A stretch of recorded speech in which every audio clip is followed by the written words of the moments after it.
नमस्कार, चुनावी चौपाल में आपका स्वागत है। मैं हूं मारूफ रजा और इस वक्त हम मौजूद हैं समाजवादी कार्यालय के पटना ऑफिस में और यहां पर हमने जमाई हुई है चुनावी चौपाल।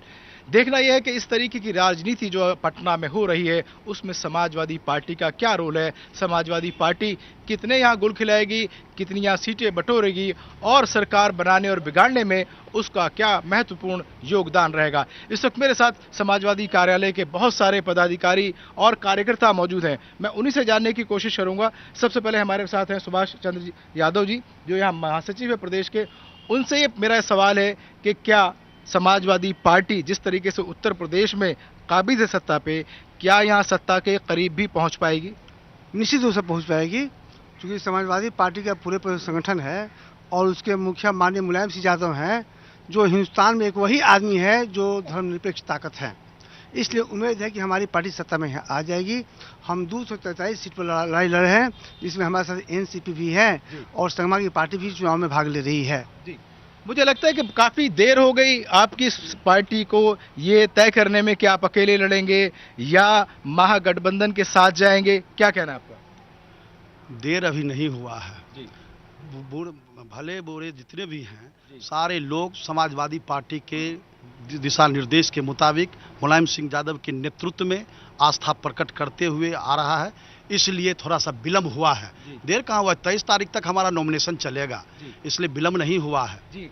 देर नहीं हुई है और अभी दूर भी नहीं है, पटना में पहुंचे हुए हैं और बड़ी उम्मीदें हैं समाजवादी पार्टी को कि उनकी साइकिल जिस तरीके से, जिस रफ्तार से उत्तर प्रदेश में चल रही है, उसी रफ्तार से वो यहाँ बिहार में भी चलाने में कामयाब हो सकेंगे। जी, क्या कहना आपका? आप कहाँ से आते हैं?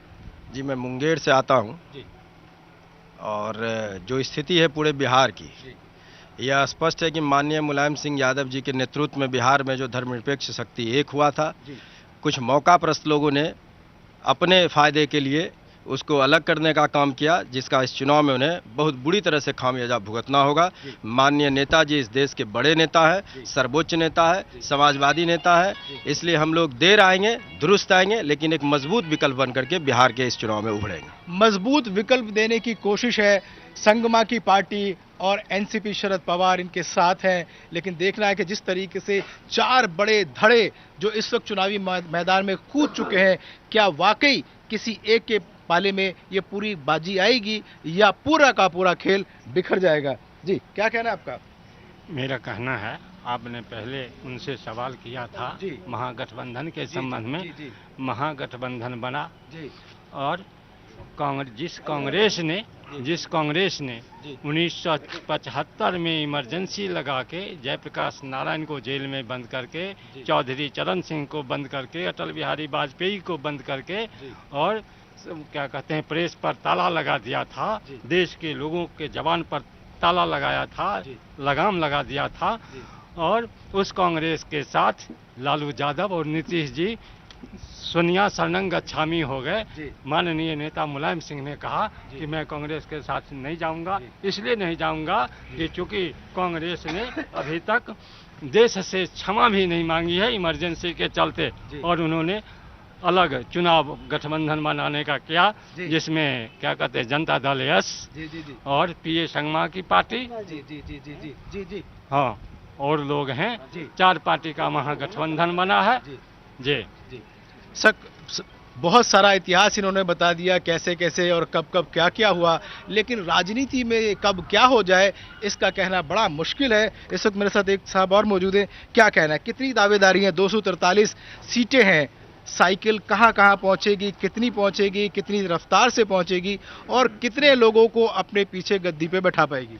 पूरे बिहार में समाजवादी पार्टी एक विकल्प के रूप में प्रदर्शित करेंगे और हम लोग समाजवादी पार्टी मुलायम सिंह यादव जी के नेतृत्व में, बिहार के प्रदेश रामचंद्र सिंह यादव के नेतृत्व में, नंदा साहब जी के नेतृत्व में, पीएस संगमा जी हम लोग के गठबंधन में हैं और राष्ट्रवादी कांग्रेस पार्टी भी हमारे गठबंधन में है। संपूर्ण बिहार में समाजवादियों का लीडर मुलायम सिंह यादव जी के नेतृत्व में सभी ताकत को प्रस्त करते हुए समाजवादी पार्टी एक विकल्प के रूप में पूरे बिहार में उभरेगा। मैं जिस धरती नवादा जिला से आता हूं, जहां जयप्रकाश नारायण जी की कर्मभूमि कौआकोल शेखो देवरा रहा है और वहां आज भी विकास अधूरा है, जिसका जिम्मेवार नीतीश कुमार लालू यादव भाजपा के सभी लोगों की देन है, जो आज नवादा जिला कर्पूरी थी आपको जयप्रकाश जी की धरती आज विकास में अछूता है। और काकोलत एक जल प्रपात पर्यटक स्थल है, जिनको विकास के लिए न भाजपा न राजद और न जदयू आज तक असेंबली में आवाज तक नहीं उठाया। आज भी नवादा जिला पिछड़ा जिला है, उग्रवाद प्रभावित जिला है, आज भी विकास में अधूरा है। आज भी विकास में अधूरा है। हमारे पास सवाल भी बहुत सारे हैं, हमारे पास अभी बहुत सारे ऐसे जवाब लेने हैं जो अभी अधूरे हैं। सुभाष जी, किन नीतियों किन सिद्धांतों के चलते आप मैदान में कूदे हैं और क्या समझते हैं कि लोग उनको हाथों हाथ लेंगे और आपको कामयाब करेंगे? जग जाहिर है कि माननीय मुलायम सिंह समाजवादी पार्टी कांग्रेस और भाजपा से समान दूरी रखती है। आपको याद होगा कि अयोध्या में जो मस्जिद ढहा गया, उस समय कांग्रेस और भाजपा की हुकूमत थी और माननीय मुलायम सिंह यादव ऐसे थे जो संविधान की रक्षा कर रहे थे। वही एकमात्र ऐसे नेता है जो धर्मनिरपेक्ष है। आज के दिनों में जो नीतीश कुमार जी हैं वो भाजपा के साथ बैठ कर रहे हैं, वो कभी निष्पक्ष नहीं हो सकते हैं, न लालू हो सकते हैं। नीतियां बताइए, क्या सिद्धांत है, कौन सी नीतियां हैं? क्या आप सपना दिखा रहे हैं बिहार के लोगों को कि ये हम दे रहे हैं? जो उत्तर प्रदेश की तर्ज पर बिहार की पार्टी सत्ता में आई तो उत्तर प्रदेश की तर्ज पर यहाँ बिहार में शासन करेंगे। मुफ्त किसानों को बिजली दिया जाएगा और सरकारी स्कूलों में सुविधा दी जाएगी। जो माननीय उच्च न्यायालय इलाहाबाद हाईकोर्ट ने फैसला किया है कि जज, वकील, नेता, सरकारी कर्मचारी के लड़के सरकारी स्कूल में पढ़ेंगे, उसी तर्ज पर बिहार में भी हमारी पार्टी सत्ता में आई तो गरीबों के बेटा, धनियों के बेटा, सभी बेटा सरकारी स्कूल पढ़ेंगे, इसलिए कि पूरा शिक्षा का विकास होगा। शिक्षा का विकास होगा, पार्टी का विकास होगा, बिहार का विकास होगा। क्या लगता है? मैं पीछे साथी बैठे राहुल से कहूंगा कि इनसे पूछे कि क्या वाकई जिस तरीके से आप लोग आए हैं, जो आप सिद्धांत आप बता रहे हैं, अगर इतना ही आपकी साइकिल में और आपकी पार्टी में दमखम है तो क्यों नहीं सारी की सारी 243 सीटों पर लड़ते? 243 सीटों पर हमारे जो नेता हैं ऐलान कर चुके हैं, लेकिन जो गठबंधन हुआ है, गठबंधन के तहत जो साथी लोग हैं उनको सीट दिया जाएगा। नेता का जो फार्मूला है, फार्मूला के तहत, और उत्तर प्रदेश के तर्ज पर जो विकास की जो धारा है उत्तर प्रदेश में, उसे बिहार में भी बहाया जाएगा।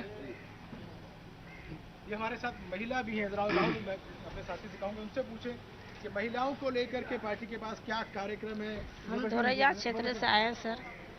धोरैया विधानसभा में लड़ते हैं, बका जिला है और बहुत पुराना से 3 साल से 5 वर्षों से लड़ रहे हैं, 10 वर्षों से यहाँ से लड़ रहे हैं। कोरोना महिला है, कौन सा लगा? बका जिला से दिए गए। चलिए, हमारे साथ और भी लोग हैं, हम उनसे जान लेते हैं समाजवादी पार्टी की नीतियां क्या हैं, उनके कार्य क्या हैं, हम उनसे जान लेते हैं। आप बताइए। समाजवादी पार्टी ये बिहार में यूपी के विकास के प्रशस्त रास्ते को लेते हुए बिहार में भी चाहती है कि यूपी के जैसा बिहार बने, उत्तर प्रदेश के जैसा।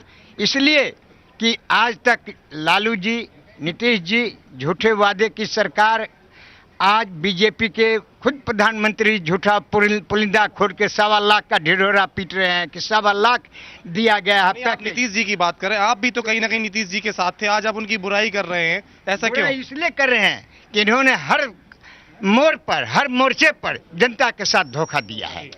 इसलिए समाजवादी पार्टी एक निष्पक्ष पार्टी और धर्मनिरपेक्ष पार्टी के रूप में विकास का वादा किया, लेके चली है और यूपी के जैसा बिहार में विकास चाहती है और बिहार में विकास होकर रहेगा। हमारी सरकार निश्चित तौर से बिहार में बनेगी, समाजवादी पार्टी की सरकार। ये साइकिल नहीं, ये साइकिल रॉकेट का रूप से उड़ेगा बिहार में। साइकिल का चाल ये चाल नहीं, साइकिल का चाल वो होगा हेलीकॉप्टर और हवाई जहाज के जैसे बिहार में होके और यहाँ की सरकार बनाई जाए। 227 सीट पर हम लड़ रहे हैं। आशा है कि हम कम से कम 225-26 तक निश्चित जीत के और बिहार में ये साइकिल छाप की चुनाव चिन्ह का पर्चा को परचम लहरा के विधानसभा में हम आएंगे। बिल्कुल, जिस तरीके से इन बुजुर्ग का जज्बा है कि उस साइकिल को साइकिल नहीं रॉकेट बता रहे हैं, आप देखते हैं कि ये रॉकेट साइंस बिहार में कितना कारगर साबित होगा। मेरे साथ युवा भी हैं और सबसे बड़ी समस्या बिहार में जो है वो है रोजगार की, युवाओं के पलायन की। उसको किस तरीके से रोका जाएगा, उसको रोकने के लिए क्या फॉर्मूला है समाजवादी पार्टी के पास, मैं उन्हीं से पूछता हूँ। जी जी, सबसे पहले मैं आपको एक बात बता दूं कि आपने नीतियों की बात की है जी। बिहार में भारतीय जनता पार्टी का जो थी गठबंधन है एनडीए, और थी महागठबंधन का जो गठबंधन है राजद जदयू, इन सब लोग हैं, तो इसमें कोई नीतियां नहीं। लोग पहली बात है और लास्ट बात है कि लोग परिवारवाद की विचारधारा पे चलते हैं। और हम जिस मिट्टी से आते हैं, हमारा खून में समाजवाद है, ठीक है। हम लोग शुरू से ही समाजवाद की भलाई, समाजवाद की विचारधारा की बात करते हैं। हमारे जो राष्ट्रीय नेता हैं श्री मुलायम सिंह यादव जी, उनके साथ बहुत से पार्टियां हैं जो राष्ट्रीय लेवल की है और उन लोगों ने गठबंधन किया है। हम लोग बिहार में तीसरे मोर्चे के विकल्प के रूप में आएंगे और बहुत ही जोरदार तरीके से आएंगे। मेरा एक ही नीति है, मतलब मेरा नहीं, मेरे पार्टी का जो नीति है, मेरा जो सिद्धांत है, उसके तहत हम लोग सिर्फ समाजवाद की बात करते हैं। और समाजवाद से ही बिहार के विकास, बिहार के युवाओं के विकास, बिहार के महिलाओं के विकास आगे जाती है। यही हमारी विचारधारा है। यही हमारी विचारधारा है। विचारधारा में बहुत सारी चीजें हैं। मैं अपने सहयोगी शंकर से कहूंगा कि जो यहाँ महासचिव प्रदेश के सुभाष जी से पूछे कि क्या जिस तरीके की नीतियां यहाँ पे चल रही हैं, जिस तरीके का आपका कार्यक्रम यहाँ पर है, आपको नहीं लगता था कि आप बहुत पहले यहाँ पर आते, अपनी पार्टी को यहाँ जमाते और घर घर और दर दर जा करके पार्टी का प्रचार प्रसार करते तो शायद कुछ बेहतर कर सकते थे? शंकर जी, सुभाष बताइए। आप सही बात कर रहे हैं। पहले माननीय मुलायम सिंह यादव को विश्वास था कि लालू की हुकूमत और नीतीश की हुकूमत सेकुलर थी, इसलिए गठबंधन किया गया। जिस तरह से नीतीश जी ने, माननीय लालू जी ने गठबंधन का अपमान किया, मुलायम सिंह का अपमान किया, इसका खमियाजा उनको भोगना पड़ेगा। ठीक है, लेकिन अब आपको अचानक से आप पलटवार करें नीतीश और लालू पर। पहले ये महागठबंधन हुआ था, आपने मुखिया मुलायम सिंह यादव को इसका बनाया था। अच्छा, तब आपको याद नहीं आई उस टाइम? यही तो बात है, यही तो आश्चर्य है कि जिस मुलायम सिंह यादव ने धर्मनिरपेक्ष ताकत के लिए नीतीश सरकार और सरकार बचाई, और जो चुनाव आया, चुनाव की बात आई, सीट की बात हुई, तो बिना माननीय मुलायम सिंह के कहे हुए सीट का बंटवारा किए। जबकि समाजवादी पार्टी का ये नियम है कि भाजपा से और कांग्रेस समान दूरी रहेगा, लेकिन यहाँ उपेक्षा किया गया। यहाँ तक कि माननीय मुलायम सिंह का फोटो भी नहीं दिखाया गया, कहीं नाम भी नहीं लिया गया। इससे हम लोग उपकृत होकर, अपमानित होकर हम लोग निश्चय किया है कि बिहार में चुनाव लड़ेंगे और जनता को बताएंगे कि हमारी ही असली सरकार बनेगी, जो धर्मनिरपेक्षता होगी तब बनेगी। कहीं ना कहीं आप इस चीज को मानते हैं कि पहले से मनमुटाव चल रहा था। मुलायम सिंह यादव कांग्रेस के साथ मंच साझा करने से बच रहे थे। इसका नतीजा हमने महागठबंधन की जो रैली हुई थी उसमें देखा था, मुलायम सिंह उसमें शामिल नहीं हुए थे। अभी विश्वास था कि लालू जी और नीतीश जी रास्ते पर आ जाएंगे।